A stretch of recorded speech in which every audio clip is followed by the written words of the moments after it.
రాష్ట్ర రాజధాని హైదరాబాద్లో నిర్వహించే ఆటో యూనియన్ మహాధర్నాకు కరీంనగర్ జిల్లా నుంచి పెద్ద ఎత్తున ఆటో కార్మికులు బయలుదేరారు.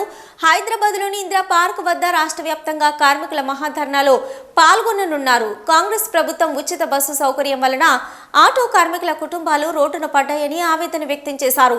ఆటో కార్మికులకు నెలసరి జీవన భృతి కల్పించాలని డిమాండ్ చేశారు. లేని పక్షంలో రానున్న రోజుల్లో ఉద్యమాన్ని మరింత ఉధృతం చేస్తామని హెచ్చరించారు.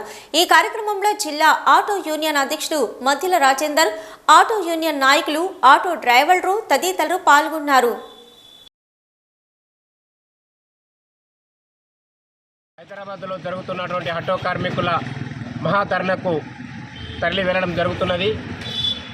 ఈ ధర్నాకు మహాలక్ష్మి పథకంలో మహిళలకు ఉచిత బస్సు తీసుకురావడం వల్ల మా జీవనోపాధిని కోల్పోయాము. మా జీవనోపాధి కోల్పోవడం ద్వారా ప్రభుత్వం మాకు ఏదైనా ప్రత్యామ్నాయముగా జీవనోపాధి కల్పించాలని, సంవత్సరానికి 12,000 కాకుండా నెలకు 15,000 రూపాయలు మాకు జీవనోపాధి ఇచ్చి మా ఆటో డ్రైవర్ల జీవితాలను మా కుటుంబాలను కాపాడాలి. ఈరోజు రాష్ట్ర ప్రభుత్వానికి తెలిసే విధంగా హైదరాబాదులో మహాధర్నా నిర్వహించడం జరుగుతుంది. ఈ ధర్నాను విజయవంతం చేయడానికి మేము కరీంనగర్ నుంచి ఆటో కార్మికులము తరలి వెళ్తున్నాము.